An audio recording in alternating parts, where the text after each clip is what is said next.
Hello students, कैसे हैं? आज हम लोग पास्ट परफेक्ट फिर से पढ़ेंगे और पास्ट परफेक्ट की दूसरी वीडियो आप इसको कह सकते हैं, इसको भी अफर्मेटिव सेंटेंस की श्रेणी में रखेंगे।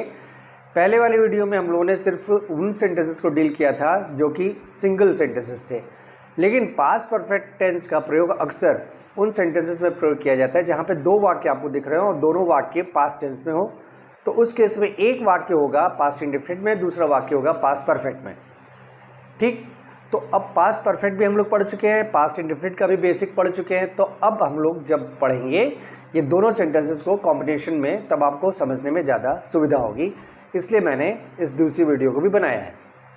पास्ट परफेक्ट की पहचान के बारे में आपने पहले ही देख लिया है कि पास्ट परफेक्ट उन सेंटेंसेस को पास्ट परफेक्ट के बारे में तो आप पहले ही जान चुके हैं कि पास्ट परफेक्ट की पहचान क्या है, उसके बारे में सेंटेंसेस भी हम लोग डील कर चुके हैं। लेकिन अभी हम लोग पास्ट इंडेफिनिट पढ़ रहे थे। इसके पहले वाले वीडियो में हम लोगों ने पास्ट इंडेफिनिट के कुछ अफर्मेटिव सेंटेंसेस को डील किया था, लेकिन आज हम लोग पास्ट इंडेफिनिट और पास्ट परफेक्ट दोनों वाक्य एक ही वाक्य में दिखे तो किस तरह से उसको बनाया जाता है उसके बारे में चर्चा करेंगे। यानी दो वाक्य दिए होंगे वाक्य में, और दोनों वाक्य में से एक वाक्य पास्ट परफेक्ट में रखा जाएगा, दूसरा पास्ट इंडेफिनिट में रखा जाएगा। वो कौन से वाक्य होंगे जिसको पास्ट परफेक्ट में रखते हैं, कौन से वाक्य होंगे पास्ट इंडेफिनिट में रखते हैं, उसकी चर्चा हम लोग करेंगे। उसके पहले फिर से एक बार अपने स्क्रीन पे आप देख सकते हैं पास्ट इंडेफिनिट की पहचान क्या है, और चाहे तो आप पास्ट परफेक्ट की भी पहचान साथ ही साथ देख सकते हैं। दोनों का मैंने आपके सामने स्क्रीन पर ये चीज़ शेयर कर दिया। इसके कुछ जो बेसिक इन्फॉर्मेशन उसको आपने देख लिया होगा, अपने स्क्रीन पे देख रहे होंगे। अगर आपने देख लिया तो उसको नोट किया होगा, या नोट कर चुके होंगे, या नोट कर रहे होंगे। मैं आशा करता हूँ आपने नोट कर लिया होगा। अब चलिए शुरू करते हैं। तो ज़्यादा इसके बारे में डिटेल नहीं देंगे, हम लोग सीधे वाक्य पे आएंगे। और आज का पहला वाक्य होगा जो आपके स्क्रीन पे होने वाला है। अब जैसे आप देख सकते हैं आपके बोर्ड पर है, उसके जाने के बाद काम पूरा किया गया। इसमें आप देखेंगे दो वाक्य, उसके जाने के बाद काम पूरा किया गया। देखने में एक सेंटेंस लग रहा है, लेकिन है दो सेंटेंस। उसके जाने के बाद यहाँ पे एक वाक्य खत्म होता है, काम पूरा किया गया, वो दूसरा वाक्य। अब आपको ये तय करना है कि इन दोनों वाक्य में दो काम हो रहे हैं। तो सबसे पहले हमें ये देखना है कि इनमें काम, जो दो काम हो रहे हैं उनमें पहले काम कौन सा हुआ है। पहला काम जाने का हुआ या पूरा करने का हुआ, ये आपको तय करना पड़ेगा। देखिए, उसके जाने के बाद काम पूरा किया गया है, यानी पहले वो गया फिर काम पूरा किया गया है। यानी इसमें जो पहली घटना घटी वो जाने की घटी, और दूसरी घटना जो हुई वो है पूरा करने की, वो बाद में घटी।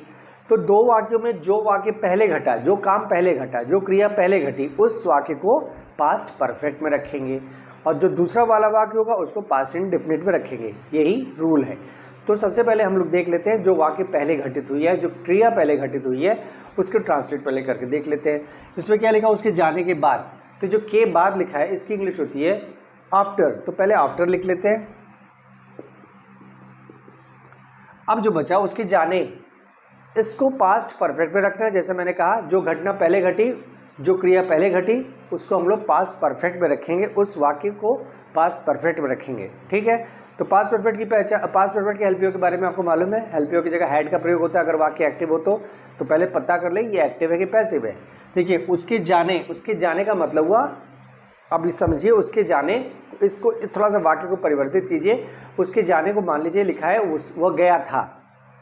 उसके जाने के बाद को आप मान के चलिए लिखा है वह गया था, क्योंकि इसको पास्ट परफेक्ट में रखना है। अगर पास्ट परफेक्ट में रखना है तो आपको एक कंप्लीट सेंटेंस तो दिखना चाहिए, ताकि आप ये कंफर्म कर पाएँ इसमें सब्जेक्ट ऑब्जेक्ट क्या है। नहीं तो अगर आप खाली ये लिखा हो उसके जाने, तो आप पक्का बता रहा हूँ कि आपको कन्फ्यूजन हो जाएगा, आप समझ नहीं पाएंगे कि वाक्य एक्टिव है कि पैसिव है, सब्जेक्ट ऑब्जेक्ट खोजने में आपको दिक्कत हो जाएगी। इसलिए इसका तरीका यही है कि इसको एक वाक्य का रूप दीजिए, एक कंप्लीट वाक्य लगे, वाक्य के अंत में एक पहचान वाला शब्द दिखे, ताकि ये पता चल पाए कि ये पास्ट परफेक्ट है। तो उसके जाने को हम लोग कहेंगे वह गया था, वह जा चुका था, कुछ इस तरह का वाक्य बनाएंगे। अब देखिए, वह गया था या वह जा चुका था। मान लीजिए लिखा वह गया था, उसके जाने का मतलब वह गया था। अब इसमें आप देखिए वर्ब क्या है, गया वर्ब है। इसमें ऑब्जेक्ट नहीं मिलेगा क्योंकि ये एक इंट्रांजिटिव वर्ब है। खोज के देखिए, किसको गया, किसकी गया, किससे गया, क्या गया, कोई उत्तर नहीं मिल रहा, इसलिए ऑब्जेक्ट नहीं है। सब्जेक्ट खोजते हैं, कौन गया, वह। तो ये सब्जेक्ट दिया हुआ है। इसका अर्थ ये निकला कि ये जो वाक्य है उसके जाने के बाद, तो उसके जाने, ये एक एक्टिव सेंटेंस है क्योंकि इसमें सब्जेक्ट दिया हुआ है। तो इसमें हेल्पियो के स्थान पर हैड का प्रयोग होगा। तो इस वाक्य में हेल्पियो के स्थान पर हैड का प्रयोग होगा। अब ट्रांसलेशन करेंगे, पहले इसको मिटा लेते हैं। उसके जाने, आफ्टर ही हैड गॉन, किस तरह से यूज हुआ, किस तरह से बना। सबसे पहले सब्जेक्ट इंग्लिश, सब्जेक्ट क्या है ही, एलपीओ का पहला भाग हैड, नॉट नहीं है, बचा भाग नहीं है, फिर वर्ब गो, थर्ड फॉर्म गॉन, क्योंकि हैड के साथ थर्ड फॉर्म लगता है। तो आफ्टर ही हैड गॉन, ये पहला वाक्य हुआ पूरा। दूसरा वाक्य है काम पूरा किया गया, ये तो पास्ट इंडेफिनिट में रखना है जैसा तय किया गया है। तो इसमें भी देखेंगे सबसे पहले वर्ब क्या है, वर्ब है पूरा किया, पूरा किया आपका वर्ब है। अब वर्ब खोजने के बाद क्या खोजना होता है, ऑब्जेक्ट, ऑब्जेक्ट किस तरह से खोजेंगे, किसको लगा के प्रश्न करेंगे, किसको पूरा किया गया है, उत्तर मिला काम, तो काम हो गया आपका ऑब्जेक्ट। अगर ऑब्जेक्ट है तो सब्जेक्ट अब खोज लेते हैं, सब्जेक्ट खोजने के लिए कौन है, किसने लगा के प्रश्न करेंगे, किसने पूरा किया, किसने पूरा किया, काम किसने पूरा किया है। इसका उत्तर इस वाक्य में नहीं लिखा है, इसका मतलब ये वाक्य आपका पैसिव है। अगर ये वाक्य पैसिव है तो इसमें हेल्पियो के स्थान में क्या प्रयोग होगा, ये पास्ट इंडेफिनिट है भूलिएगा मत, इसमें हेल्पियो के स्थान में प्रयोग होगा वॉज या वर। तो पैसिव में किसको देकर तय कर लेते हैं हेल्पियो वर्ब, ऑब्जेक्ट को देके। ऑब्जेक्ट क्या है, काम, काम क्या है, एक वचन, एक वचन के साथ वॉज लगता है, तो यहाँ पे हेल्पियो की जगह वॉज लगेगा। अब ट्रांसलेशन शुरू करते हैं। सबसे पहले ऑब्जेक्ट इंग्लिश बनाएंगे क्योंकि ये वाक्य पैसिव है। ऑब्जेक्ट क्या है, काम, तो द वर्क। इसके बाद हेल्पियो का पहला भाग, हेल्पियो क्या लगेगा, वॉज। नंबर 3 नॉट, नॉट है नहीं। नंबर 4 हेल्पियो का बचा भाग, वॉज के साथ कुछ नहीं है। नंबर 5 वर्ब, वर्ब में पूरा करना, complete, third form completed. Number 6 object, object की इंग्लिश पहले ही बन चुकी है, तो इस तरह से बना the work was completed. After he had gone the work was completed. आप ये चाहे तो इसको रिवर्स में रख सकते हैं, यानी the work was completed after he had gone, ये भी हो सकता है। क्लियर। अगला वाक्य है, पूछे जाने से पहले उसने जवाब दे दिया। पूछे जाने से पहले उसने जवाब दे दिया। इसमें भी देखिए दो वाक्य, पूछे जाने से पहले एक वाक्य, उसने जवाब दे दिया ये दूसरा वाक्य। तो सबसे पहले देख लें ये जो वाक्य है, पूछे जाने से पहले ये घटित हुआ है पहले या जवाब देने की घटना पहले घटित हुई है। देखिए कह रहा पूछे जाने से पहले उसने जवाब दे दिया, यानी पूछा बाद में गया, जवाब उसने पहले ही दे दिया है। तो जवाब देने की घटना पहले घटी, तो जो घटना पहले घटी, जिस सेंटेंस में घटना पहले घट रही है, क्रिया पहले घट रही है, उस सेंटेंस को हम लोग किस में रखते हैं, पास्ट परफेक्ट में रखते हैं। तो इस मतलब हुआ कि उसने जवाब दे दिया, इस वाक्य को पास्ट परफेक्ट में रखेंगे और दूसरा वाले वाक्य को पास्ट इंडेफिनिट में रखेंगे। क्लियर है। हमें यही देखना पड़ता है कि दो वाक्य अगर पास्ट में हुआ है तो उसमें से जो वाक्य, जो क्रिया पहले घटित हुई है और वो क्रिया जिस वाक्य में होगा उस वाक्य को हम लोग पास्ट परफेक्ट में रखेंगे और दूसरे वाक्य को पास्ट इंडेफिनिट में रखेंगे। तो इसका अर्थ ये हुआ इस वाक्य को हम लोगों ने रखना है पास्ट परफेक्ट में और इस वाक्य को रखना है पास्ट इंडेफिनिट में। ठीक, तो पहले इसकी इंग्लिश बना लेते हैं। से पहले की इंग्लिश पहले बना लेंगे बिफोर। अब पूछे जाने, फिर से यहाँ पे पेज फंस गया कि इसको ट्रांसलेट किस तरह से करेंगे। पूछे जाने, तो उसके लिए भी यही करेंगे कि एक वाक्य का रूप देंगे, इसको एक कंप्लीट वाक्य का फॉर्म देंगे। पूछे जाने, तो हम लोग क्या कहें और रखना किस वाक्य में, किस टेंस में रखना है, इसको रखना है पास्ट इंडेफिनिट में। तो एक ऐसा वाक्य बनाएंगे जो लगेगी पास्ट इंडेफिनिट में है। तो पूछे जाने की जगह हम लोग लिखेंगे पूछा गया। ठीक, पूछा गया, पूछे जाने को हम लोग देंगे पूछा गया। लेकिन पूछा गया कहेंगे तो ये भी वाक्य अपने आप में पूरा नहीं लग रहा है, ये वाक्य भी अपने आप में पूरा नहीं लग रहा है। पूछा गया इसलिए पूरा नहीं लग रहा है क्योंकि ये वर्ब मात्र है, अकेले एक वर्ब है पूछा गया। अगर खाली वर्ब लिखा हो एक वाक्य में तो वो वाक्य अगर पास्ट इंडेफिनिट में बनाना हो या किसी भी टेंस बनाना हो या मॉडल्स बनाना हो तो नहीं बन सकता, उसका ट्रांसलेशन संभव नहीं है। क्योंकि तभी ट्रांसलेशन आप बन सकता है जब वाक्य में कम से कम सब्जेक्ट या ऑब्जेक्ट में से कुछ एक दिया हो, तभी ट्रांसलेशन बनता है। तो यहाँ पे खाली लिखा है पूछे जाने, तो अगर उसको हमने वाक्य का रूप दिया और कहा कि पूछा गया तो भी वाक्य सुनने में अधूरा लग रहा है। तो क्या करें, उसमें ऑब्जेक्ट या सब्जेक्ट अपना विवेक का प्रयोग करते हुए डाल दें। तो इसमें ऑब्जेक्ट या सब्जेक्ट क्या, उसने जवाब दिया है तो जाहिर सी बात है उससे पूछा गया होगा, उससे ही पूछा गया होगा, उसी ने जवाब दिया तो उससे पूछा गया होगा। तो हम क्या करें, वाक्य की जगह लिख दें उससे पूछा गया, पूछे जाने की जगह हम लोग लिख दें उससे पूछा गया। तो एक वाक्य बना, तो पहले लिख लें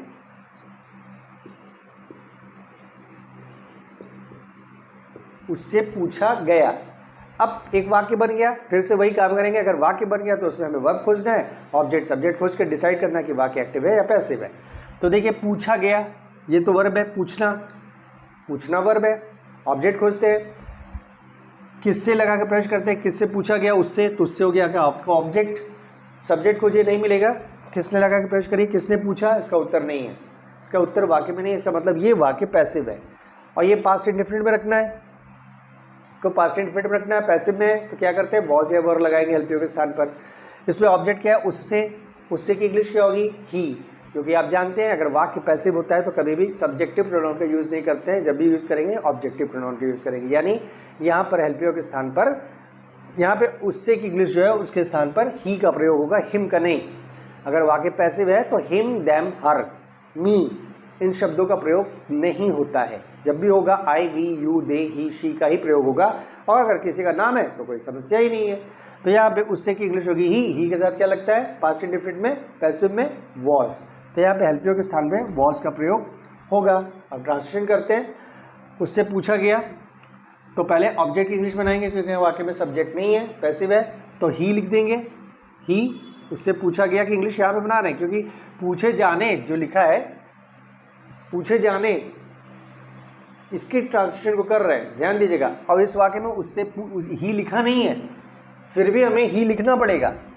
और अगर बिना ही लिखेगा करना इस वाक्य को ट्रांसलेट, तो उसका भी एक तरीका है, लेकिन उस तरीके को मैं बाद में डील करूंगा, पहले ये बता दूं। तो पहले ही लिख लिया, भले ही इसमें नहीं लिखा हो, यहाँ पे लिखा है, इससे क्लियर है कि यही जो ये सब्जेक्ट है वही यहाँ पे ऑब्जेक्ट है। ठीक, इसी की मदद से हम लोग ने वहाँ पे वाक्य को पूरा किया था, बनाया था, पूरी एक सब कंप्लीट सेंटेंस का रूप दिया था। तो ही लिख दिया, उसके बाद हेल्पियो का पहला भाग वॉस, ही वॉस। नंबर 3 नॉट है नहीं, बचा भाग है नहीं। फिर वर्ब, वर्ब है पूछना, पूछना। आस्क, पैसिव है तो third form asked. Before he was asked, पूछे जाने से पहले, before he was asked, comma, उसने जवाब दे दिया।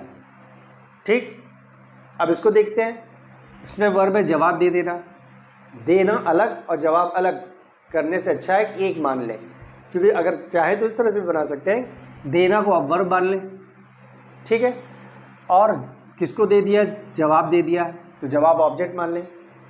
ये ना करते हुए हम लोग सिंपली क्या करें, जवाब दे दिया, ये जो वर्ब, ये पूरा का पूरा शब्द है मिला के वर्ब मान लेंगे, क्योंकि जवाब दे देने की इंग्लिश होती है, एक शब्द में उसकी इंग्लिश हो जाएगी, वो है होता है आंसर या रिप्लाई। रिप्लाई या आंसर का दो मतलब होता है, एक होता है जवाब दे देना और एक मतलब होता है जवाब। यानी ये शब्द जो है आंसर या रिप्लाई, ये नाउन भी है, ये वर्ब भी है। ठीक, ज़्यादा कंफ्यूज होने की ज़रूरत नहीं है। तो यहाँ पे जवाब दे दिया शब्द को हम लोग मान लेते हैं वर्ब। ठीक है, अब ऑब्जेक्ट खोजिए, ऑब्जेक्ट नहीं मिलेगा।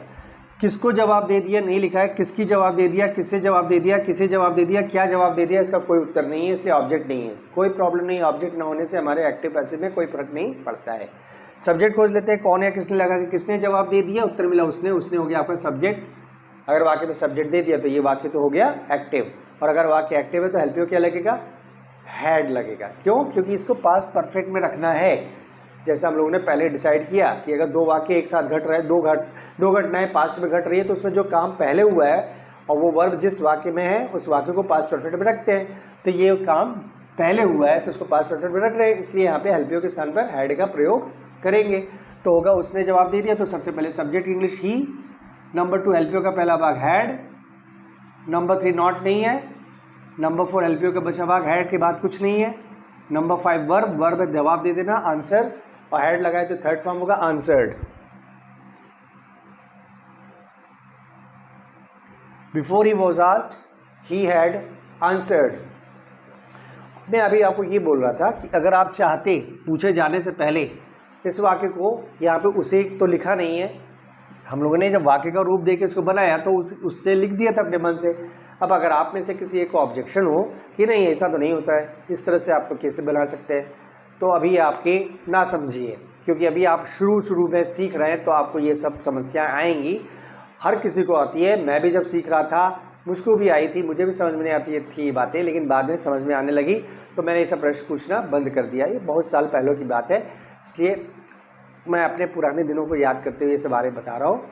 आपके साथ भी ऐसा कुछ हो रहा होगा तो घबराइए मत। चलिए आपका सोल्यूशन दे देते हैं, इसका दूसरे तरीके से किस तरह से करते हैं बता देते हैं, लेकिन वो तरीका अभी खाली बता देंगे किस तरह से बनाना है, उसका डिटेल नहीं दे पाएंगे। उसका डिटेल तब देंगे जब उस चीज़ को हम लोग अलग से किसी वीडियो में पढ़ रहे होंगे। उसको कहते हैं प्रीपोजिशन। देखिए, पूछे जाने से पहले तो हम मान लेते बिफोर लिख लेते और पूछे जाने की इंग्लिश बना देते बिफोर बीइंग आस्क्ड। पूछे जाने से पहले की इंग्लिश हो जाती है बिफोर बीइंग आस्क्ड। अब आप ये पूछेंगे बीइंग आस्क्ड बना कैसे, इसको भी बता दीजिए प्लीज़, इसको भी डिटेल में दे दीजिए। देखिए अगर उसको डिटेल में देना शुरू करूँगा तो पूरा का पूरा एक क्लास निकल जाएगा सिर्फ उसको बताने में।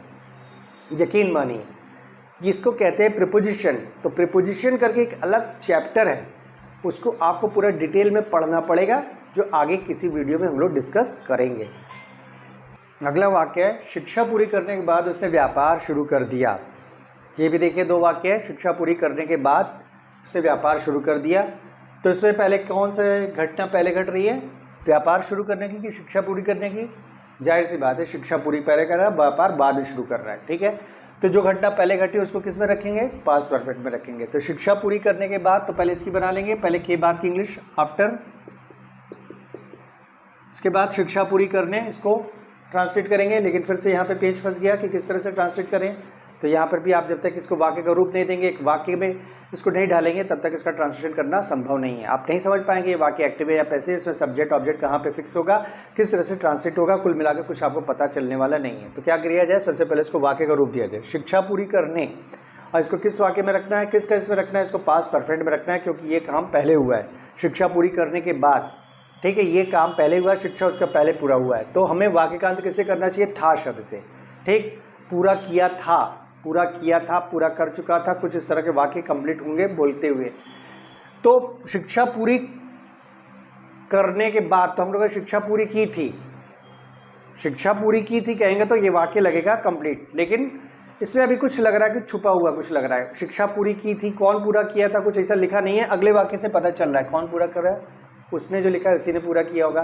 तो हम वाक्य देंगे, वाक्य बनाएंगे, उसने शिक्षा पूरी की थी, उसने शिक्षा पूरी की थी, एक ये वाक्य बनेगा। तो उसने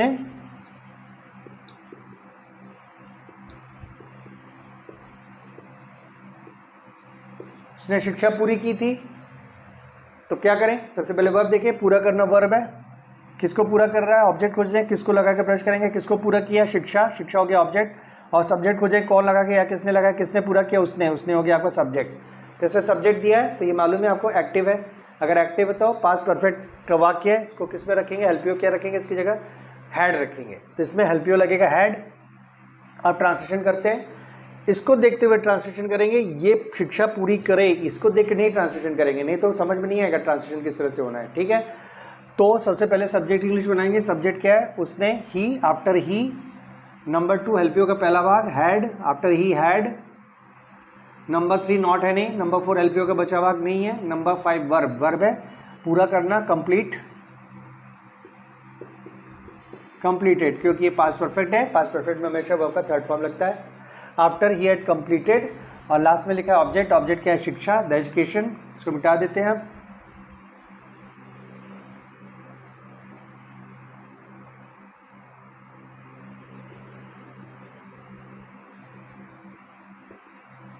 ये हो गया एक वाक्य complete, after he had completed the education. ठीक, अगर आप चाहते हैं तो इसको भी इस तरह से बना सकते हैं, आफ्टर प्रीपोजिशन मानते हुए इस वाक्य को बनाएं तो वाक्य बनेगा after completing education, after completing education. अब आप में से कुछ लोग को लगने लगा होगा कि ये तो ज़्यादा सरल है, क्यों इतना टिटिम्मा पालें, सीधे उस तरह से बना दें। बिल्कुल बना सकते हैं, आपकी चॉइस है, कोई आपको फोर्स नहीं कर रहा है। लेकिन कई बार ऐसा होता है जब आप कॉम्पिटिटिव एग्जाम की तैयारी कर रहे होते हैं तो वहाँ पे एग्ज़ाम में कुछ इस तरह के क्वेश्चन आते हैं, तो वहाँ पे आप फंस जाएंगे, तब आपको पता नहीं चलेगा कि क्या गलती है क्या सही है। ठीक है, तब उस समय आपका पछतावा हो सकता है। तो कोई भी चीज़ आप जानते हैं तब डिटेल में जानने की कोशिश कीजिए, खाली इजी के चक्कर में मत पड़िए। आफ्टर कंप्लीटिंग वर्क भी आपके लिए कठिन है, सुनने में आसान लग रहा है, जब तक आपको ये ना पता हो कि किस तरह से कंप्लीटिंग हुआ, आईएनजी क्यों लगा, और इसके पिछले वाले वाक्य में बीइंग लग गया था, क्यों लगा, जब तक आपको ये सब पता ना हो तब तक आपके लिए वो भी चीज़ सरल नहीं है, वो भी कठिन है, वो तो और भी कठिन है। अभी जब आप उसको पढ़ेंगे तब आपको समझ में आएगा मैं ये क्यों कह रहा हूँ। कुछ बातें सुनने में सरल लगती हैं लेकिन जब उसको बनाने चलो तो वो कठिन होती हैं। ठीक है, तो फिलहाल तो ये हो गया, after he had completed education. अब क्या बचा, उसने व्यापार शुरू कर दिया है। इसमें वर्ब खोजें, क्या है, शुरू करना वर्ब है, शुरू करना वर्ब है। वर्ब खोजने के बाद क्या खोजते हैं, ऑब्जेक्ट, किसको लगा के प्रश्न करेंगे, किसको शुरू कर दिया, व्यापार शुरू कर दिया, किसको शुरू किया, व्यापार, व्यापार हो गया आपका ऑब्जेक्ट। ऑब्जेक्ट खोजने के बाद सब्जेक्ट खोजते हैं, सब्जेक्ट किस तरह से खोजेंगे, किसने लगा के प्रश्न करेंगे, किसने शुरू कर दिया, किसने शुरू कर दिया व्यापार? उसने। तो ये हो गया आपका सब्जेक्ट। सब्जेक्ट है तो इसका मतलब हुआ ये वाक्य एक्टिव और ये पास्ट इंडेफिनिट में रखना है, तो इसमें हेल्प यू क्या लगेगा? डिड। हेल्प यू इसमें लगेगा डिड। अब ट्रांसलेशन शुरू करते हैं। तो सबसे पहले किसकी इंग्लिश बनाएंगे? सब्जेक्ट की। सब्जेक्ट क्या? उसने, ही। नंबर 2 हेल्प यू का पहला भाग डिड। नंबर 3 नॉट, नॉट है नहीं। नंबर 4 हेल्प यू का बचा भाग नहीं है। Number 5 verb. ठीक। अब देखिए, ध्यान दीजिए कि आपने पढ़ा है पास्ट इंडेफिनिट में, अभी आपने पढ़ा था कि अगर डिड के तुरंत बाद वर्ब आए, डिड के तुरंत बाद वर्ब आए तो डिड को हटा दिया जाता है, वर्ब का सेकंड फॉर्म लगाया जाता है। आपने पढ़ा था, आपने नोट्स जो मैंने शेयर किया था आपने देखा भी है कि इसमें लिखा है कि डिड के तुरंत बाद वर्ब या नेवर आए तो डिड को हटा दिया जाता है। तो इस केस में यहाँ पे अगर डिड लिखते भी हैं तो डिड को हटाना पड़ेगा, इसलिए मैं डिड नहीं लिखता हूँ। ठीक है, क्योंकि डिड के तुरंत बाद आने वाला है वर्ब। क्या है? वर्ब, शुरू करना, स्टार्ट। और आपको ये भी मालूम है जब डिड हटाया जाता है तो वर्ब का सेकंड फॉर्म लगाया जाता है, तो स्टार्ट का हो जाएगा स्टार्टेड। तो ही स्टार्टेड, ही स्टार्टेड। फिर नंबर 6 ऑब्जेक्ट। ऑब्जेक्ट क्या है? व्यापार। He started business. After he had completed the education he started business. Clear? अगला वाक्य है, इस फिल्म को करने के बाद वह सुपरस्टार बन गया। इसमें भी 2 वाक्य, फिल्म को करने के बाद वह सुपरस्टार बन गया। देख लेते हैं पहले कौन सा घटना घटी, कौन सा काम पहले हुआ। इस फिल्म को करने के बाद वह सुपरस्टार बन गया, यानी पहले फिल्म किया फिर सुपरस्टार बना, यानी पहले कौन सा काम हुआ? फिल्म करने का। तो इसको इस वाक्य में, इस फिल्म को करने के बाद तक के वाक्य को हम लोग पास्ट परफेक्ट में रखेंगे। तो सबसे पहले के बाद की इंग्लिश बना लेंगे आफ्टर, और फिर इस फिल्म को करने, इसको ट्रांसलेट करेंगे, इसको रखना है किसमें? पास्ट परफेक्ट में। ठीक है, क्योंकि ये पहले घटना घटी है। फिर से वही पेज खस रहा है क्या? इस फिल्म को करने, इसको बनाएंगे किस तरह से? फिर वही काम करेंगे, इसको एक वाक्य का रूप देंगे, पास्ट परफेक्ट में वाक्य का रूप देंगे, पास्ट परफेक्ट में रखेंगे वाक्य को, यानी वाक्य का अंत था थेथी से करेंगे। फिल्म कर किया था, इस फिल्म को किया था, ये कहेंगे इस फिल्म को किया था। अब इसमें भी कुछ छुपा हुआ लग रहा है, क्या छुपा हुआ लग रहा है? सब्जेक्ट। सब्जेक्ट क्या है? वह। तो वह, इसमें भी सब्जेक्ट वही कॉमन सब्जेक्ट हो गया था, तो हम कहेंगे उसने फिल्म किया था।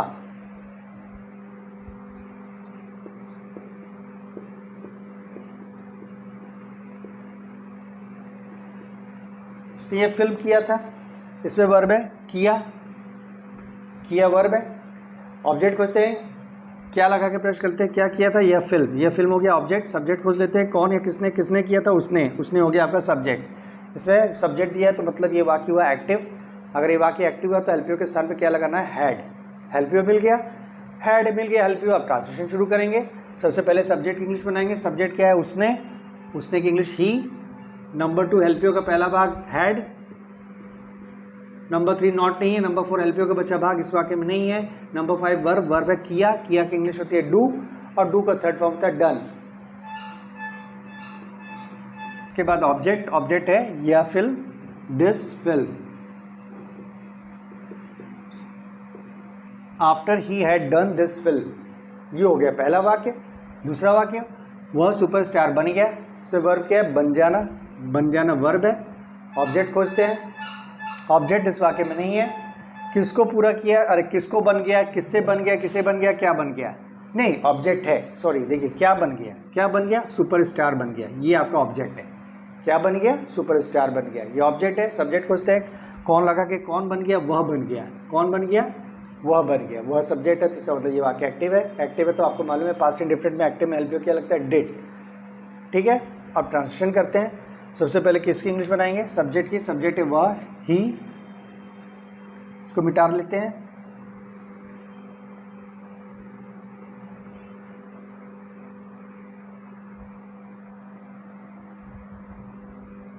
ही।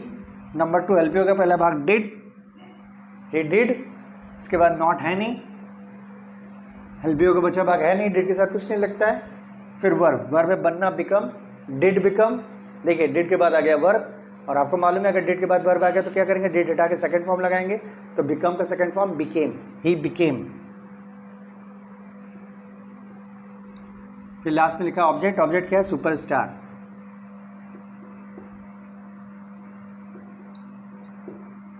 After he had done this film he became superstar. तो आज हम लोगों ने पास्ट परफेक्ट और पास्ट इंडेफिनिट के कॉम्बिनेशन में कुछ सेंटेंसेस को डील किया, जो बहुत ही आम तौर पर ज़्यादा से ज़्यादा पूछे जाने वाला प्रश्न होता है। ये कॉम्पिटिटिव एग्जाम के लिए बहुत ही इंपॉर्टेंट होता है। वैसे भी आम जीवन में भी जब आप बातचीत करते हैं तो जब दो वाक्य पास्ट टेंस में रख के करते हैं तो आपको ये बात मालूम होनी चाहिए कि उसमें पास्ट इंडेफिनिट में किसको रखेंगे, पास्ट परफेक्ट में किसको रखेंगे। मैं आशा करता हूँ कि आपको ये वीडियो इन्फॉर्मेटिव लगा होगा, इससे आपको कुछ सीखने को मिला होगा। अगर मिला तो आप इस वीडियो को शेयर कीजिए दूसरों के साथ, और सबसे बड़ी बात सब्सक्राइब कीजिए। शायद आप में से कितने लोग हैं जो देखते हैं सब्सक्राइब नहीं करते हैं। सब्सक्राइब नहीं करेंगे तो वो ये जो वीडियो है मेरा, ये जो चैनल है, ग्रो नहीं करेगा इसका। तो ठीक है, अगले वीडियो में फिर से मिलें। और इसके पहले मैं कुछ होमवर्क भी दे देता हूँ और उसका आंसर इसी वीडियो में आपके लास्ट में दिखाई देगा। यानी पहले जो होमवर्क देंगे उसको बिना देखे करने की कोशिश कीजिए। बिना देखे का मतलब हुआ जो रूल आपने लिखा हुआ उसको देख के करने की कोशिश कीजिए।